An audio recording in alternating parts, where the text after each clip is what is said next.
Assalamu alaikum, rahmatullahi wa barakatuhu. So a brother asked me a couple of interesting questions about the situation with the Janazah prayer.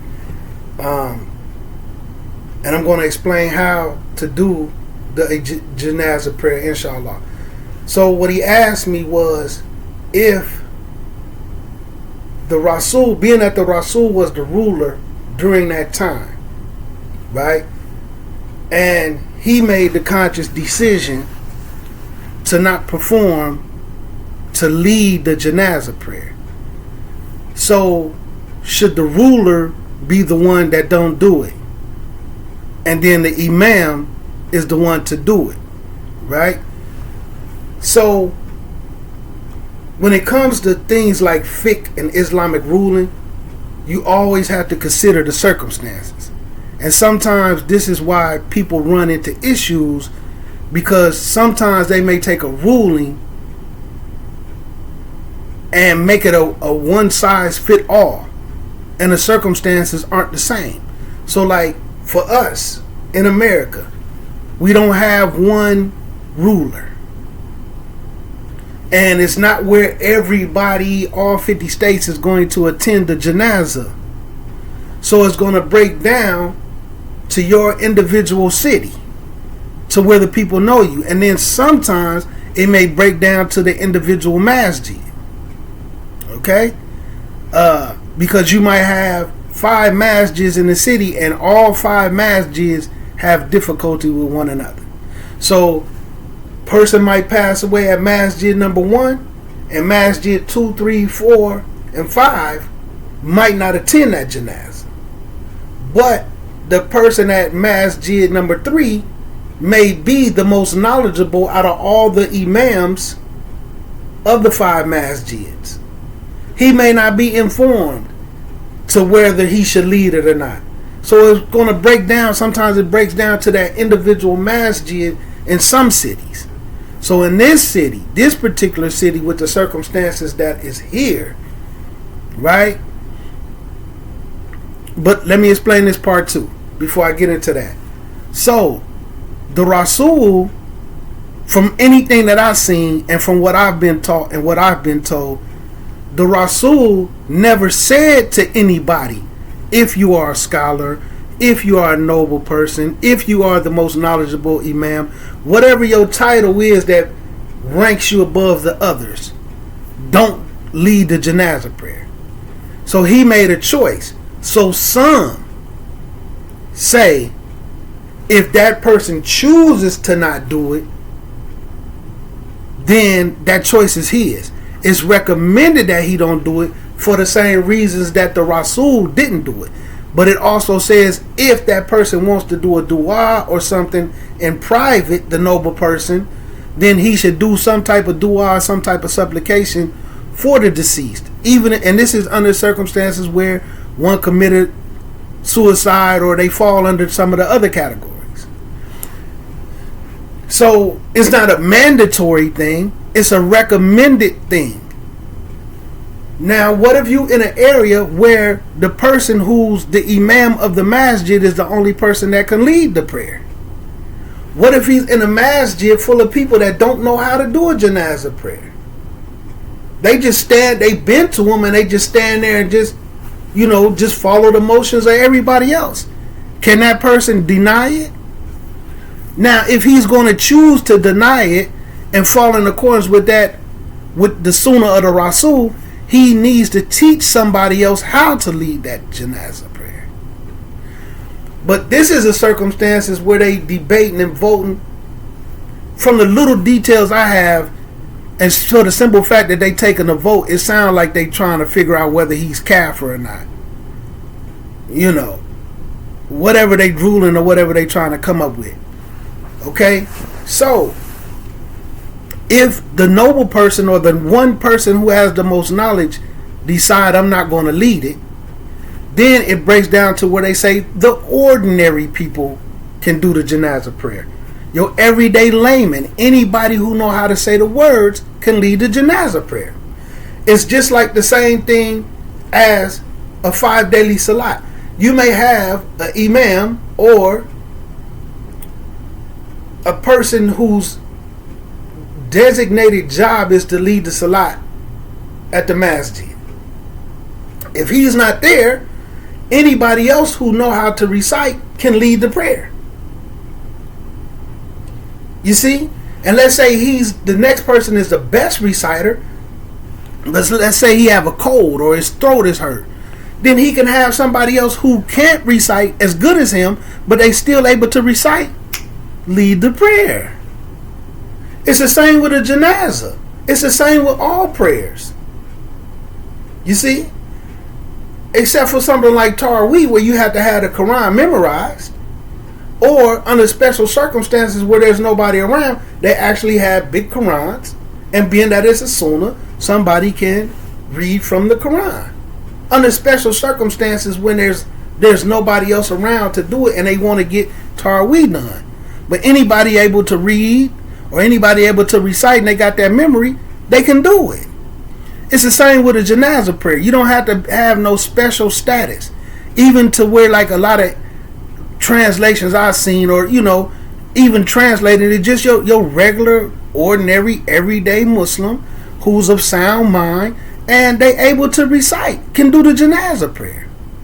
Okay, so hopefully that kind of answered the question, because it's going to break down to individual masjids or a collective thing if the cities is in unison and a lot of people going to come.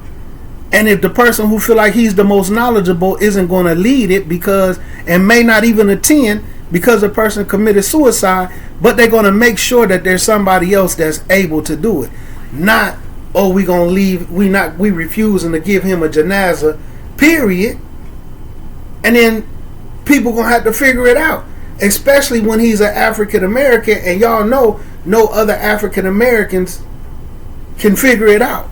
Now, generally, in the past, because the War of Deen community established this, other older War of Deen members was able, and this is a sad state of affairs. Subhanallah Azim, and it could be to certain rulings, but these was people who set up under the War of Deen Imam Shabazz for years. When he passed away, the ones that were still alive in this city couldn't step up and do his janazah.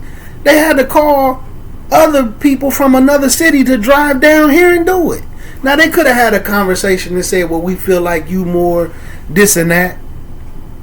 Could have been possible. But some of them still didn't really know how to, I ain't going to do that.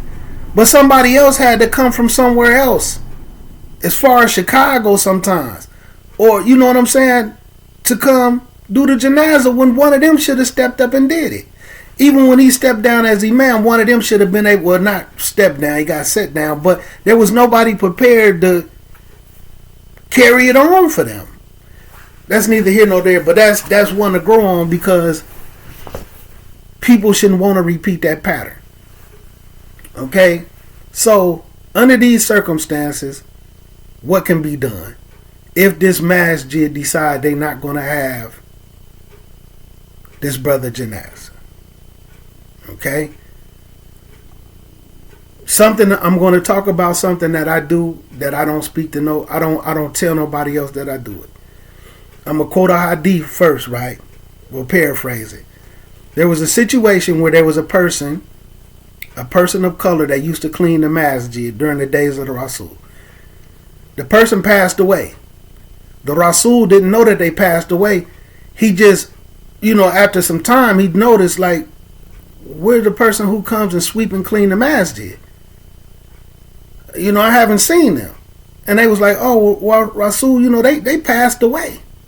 So the Rasul was a little upset, like, why didn't y'all tell me? And, so basically, while that person wasn't present, while that person had already been passed away, the Rasul did the janazah prayer for that person. Okay? The Rasul did a janazah prayer for that person. So, when someone in this city passes away, and I'm aware of it, I do the janazah prayer from here. in accordance with that hadith. Why? Because y'all got to understand this is special circumstances. For a janazah prayer, one, the body has to be facing the Qibla. Two, when you stand up and do the janazah prayer, you have to be facing the Qibla. In this city, that's not going to happen for no Muslim at this particular time. They're going to put your body and face whatever direction that is. I know it's the wrong direction, but I can't tell you what it's facing. Then you're not going to face the Qibla. And then you're going to have all these Muslims who attend, especially with the African Americans, knowing that this isn't the Qibla. And then they're going to stand up behind somebody and also do this and not face the Qibla. So because I know that, and like I say, even if I go while they are doing this and face the Qibla by myself, and these other people who know that I'm facing the Qibla to give the brother his rights, they're not going to do the same. So I do the right thing by myself for the brother. You know, I'm not going to say these things what they've done. I'm not going to put a title on them or a label on them. So for the brother, I know when he passed away. I know how many days he should be in the ground. Right? This was New Year's Eve. I don't know their circumstances. I don't know if they still fighting. I don't know if they still voting. I don't know what that man's family plans on doing. Because we in a non-Muslim country and a lot of our families is non-Muslim. And that man's parents or whoever his loved ones is, they might still have their own little thing. Okay, we understand he Muslim, but we're going to have a funeral also, and then y'all do y'all little prayer thing. You know, I don't know what's going to happen. So by the time that he should be in the grave, and since today is Friday, sometime before Maghrib, while it's Friday and it's Jumu'ah, I'm going to go ahead and offer the Janazah prayer for the brother by myself. And may Allah accept it. Facing the Qibla. Because this is special circumstances to where I have to try to do the best thing that I can for the brother. You see? Now, if they refuse it, and then his family just do what they're going to do with him, I'm going to show how to do the Janazah prayer, and hopefully what these brothers will do is prefer not to do it at the cemetery, but with the family, if they have it in a church or the funeral home, most likely, sometimes people do the funeral home and sometimes people do the church. Hopefully his family, inshallah, his family will do the funeral home. At the funeral home, if the brothers want to stand outside, if they going to go to that, do the Janazah prayer outside, and inshallah, man, y'all have the courage, man, to face the Qibla, because the foreigners won't be around to put that fear in them. Because they'll do it when the foreigners ain't around. If the foreigners not around and we in a park having a picnic and Salat come in, they will face the Qibla. But if one foreigner there, it ain't even got to be all of them. If one foreigner is there, because I done seen them. I seen the video of them in a parking lot with people who faced the Qibla, but one foreigner was there, and they prayed. They made Salat facing the wrong direction. I seen the video of it. So we in a park, and one foreigner is there. They gonna pray the wrong direction with that foreigner, man. That's unfortunate. So if there's no foreigners there at the funeral home, or when the people take the body to the cemetery, it's preferable to not do it in a cemetery, but under special circumstances, it's permissible and it's still valid.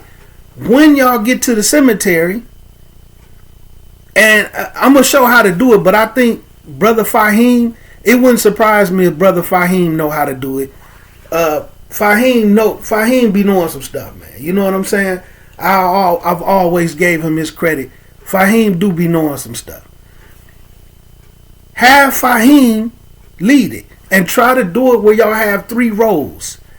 From, the hadith, what the Rasul say about the one who Janazah have at least 3 rows, even if they had to be small, short rows. Even if it had to be 3 people here, then 2 people, and then 1 behind. Try to make 3 rows. Right? 2 or 3 rows.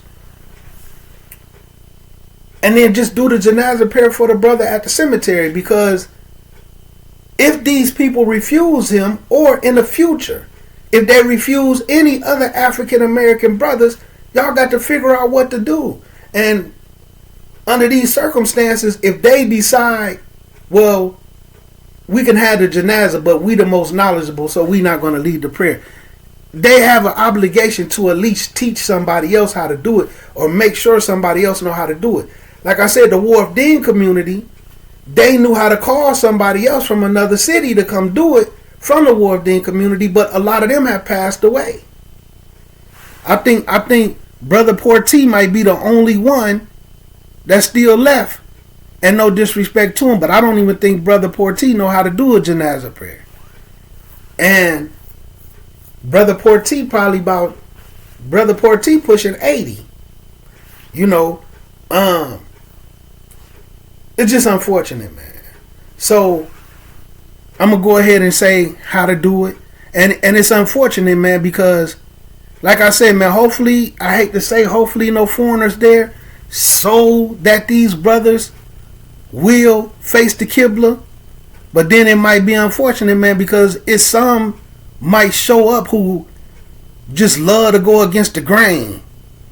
I ain't facing that, I ain't doing that. It just might turn. That's why I'm going to do it by myself here, and hopefully that Allah accept it the right way. Because I'm going to be the one, if I do go and however they do it and be at the cemetery, I'm going to be standing alone facing the Qibla, man. But the brother will, may Allah accept it and he get his rights. And, it's just unfortunate, man. And I hate to even say this type of stuff, man,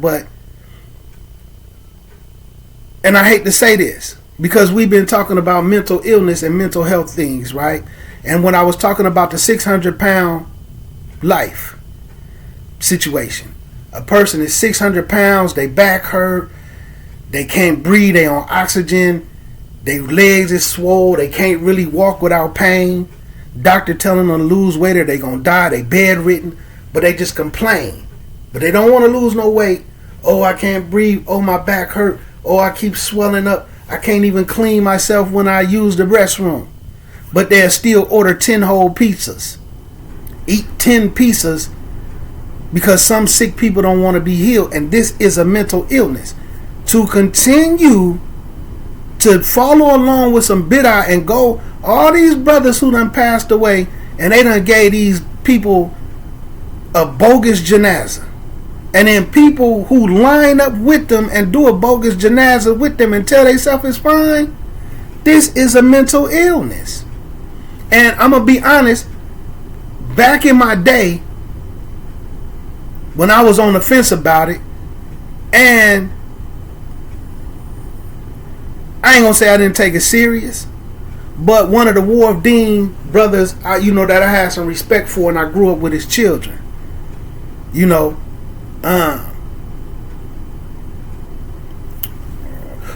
I went to the Janazah. I stood up in the line with them, and it was in the masjid. I went ahead and gave him his right, but I also did it by myself without them. And I said I'm not going to stand in the line and support that bid'ah no more, because as long as I keep supporting it, nobody is ever going to stop doing it. So I just did it, but I also did it by myself. So that's what I'm gonna do. So that people can know how to do it and how easy it is. And if they refuse him, or in the future refuse any other African American brother or anybody else for whatever reason, but it's usually always an issue with an African American. We won't get into the politics of why. If this continues to happen, and they're going to do it the wrong way anyway, they're going to put your body in the ground the wrong way anyway, and his family, like I said, because we're in America, his family might want to do something and say, because we understand he was Muslim, but we're his family, so we're going to have this at the funeral home, or we're going to have this at the church, and then y'all do what y'all want to do afterwards. So like I say, for the brothers, if they have it at the funeral home, y'all stand outside, face the Qibla, or one of them rooms that they have in the back with the chairs and there ain't no crosses or nothing, or even, unfortunately, due to the circumstances, just don't face none of that and face the right direction. Man, I feel like I'm speaking to a wall, man. Or just face wherever y'all gonna face, man, and do the Janazah prayer for the brother. And like I say, if the funeral home don't seem right and y'all not gonna do it in the church or do it in the parking lot, wait till they take his body to the cemetery and then do it at the cemetery, man. Talk amongst yourselves and see who could do it. But inshallah, I'm gonna try to do it tonight, because like I say, I'm not aware of the circumstances. The brother passed away on New Year's Eve, right? So I'm gonna do the Janazah, man, for the brother tonight, man. Before Maghrib come in, so it could be done on a Friday. Where they should, at least have his body. You know what I'm saying? Under the circumstances, he should be going in the ground. So the way that you do it, of course, your first takbir, Allahu Akbar, right? Conditions: make sure you're facing the Qibla. Even if the body isn't present, where the body can't face the Qibla, or the body is facing other than the Qibla for whatever reason, face the Qibla, Allahu Akbar. Place your hands wherever you feel like your hands should be placed. Place your hands and say Al-Fatiha. Now, it's recommended to recite another short surah or another surah after Fatiha, but you don't have to. You could just say Al-Fatiha. Takbir second time, Allahu Akbar, right? Allahu Akbar, and then place your hands again. And then you recite what most people know as the second part of Tashahud, where a lot of us say Tashahud. So the second part of Tashahud, the salutations up on the Rasul and his family and Prophet Ibrahim. Okay? What you say during the second part of Tashahud, in your very last Subhanallah. The second part, what you recite in your last rakat, finishing out your prayer. Right? Not the part that you recite during your second rakat, which some people refer to as the first tashahud. What tashahud, right? You don't recite that part. You recite the end part that you add in during your last rakat. The salutations up on the Rasul and his family. You recite that. Okay? You takbir, Allahu Akbar, the third time. Right? Place your hands.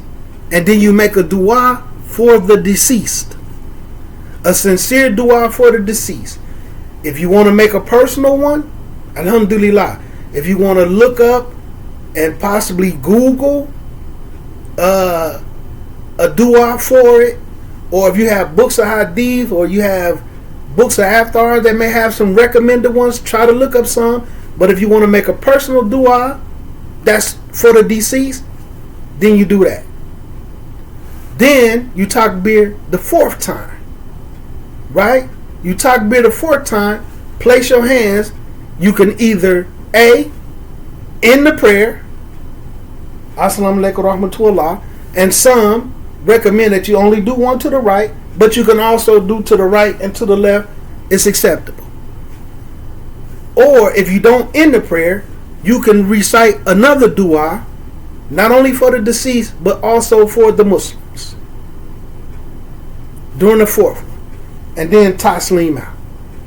That's all you do. And you don't bow. You don't prostrate. You just stand the whole time. So again, Allahu Akbar, Al-Fatiha. Allahu Akbar, the second part of Tashahud, the salutations up on the Rasul. Right? Salutations up on the Rasul. Allahu Akbar, dua for the deceased. Allahu Akbar, another dua for the deceased and the Muslims. Assalamu alaikum rahmatullah. And then you do the whole thing while you standing. That's it.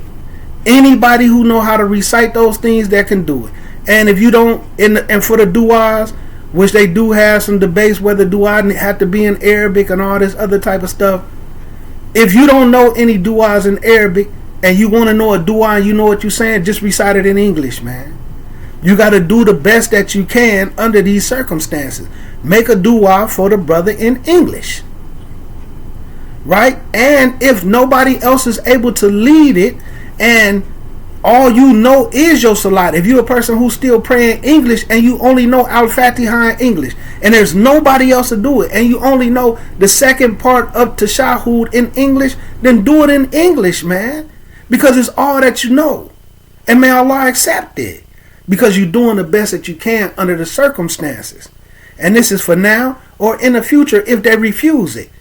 And unfortunately, man, I'm on the fence about it. Because even if they accept it, they're going to have the brother, they're going to do a bid'ah joint anyway. And then hopefully, you know, alhamdulillah, man, I'm going to do it from here. And like I say, if I go down there and then I do it, while they over here, this and that, like always, praying and doing this stuff the wrong way with them, while I do it the right way, and then they, oh man, the brother going against the grain, and the brother, he's dividing the ranks. There shouldn't be two praying. You know, just a whole bunch of stuff to justify them doing stuff the wrong way. So I'm going to do it. So again, it's this simple. You stand, Allahu Akbar, Al-Fatiha, Allahu Akbar, second Tashahud, Allahu Akbar, dua for the deceased, Allahu Akbar, dua for the deceased and the Muslims. Assalamu alaikum rahmatullah. That's it. That's it. And after Al-Fatiha, if you want to recite some more, preferably a short surah, then you can. But it's not mandatory. And anybody can do it. You don't have to be a sheikh. You don't have to be a scholar. You don't have to be an imam.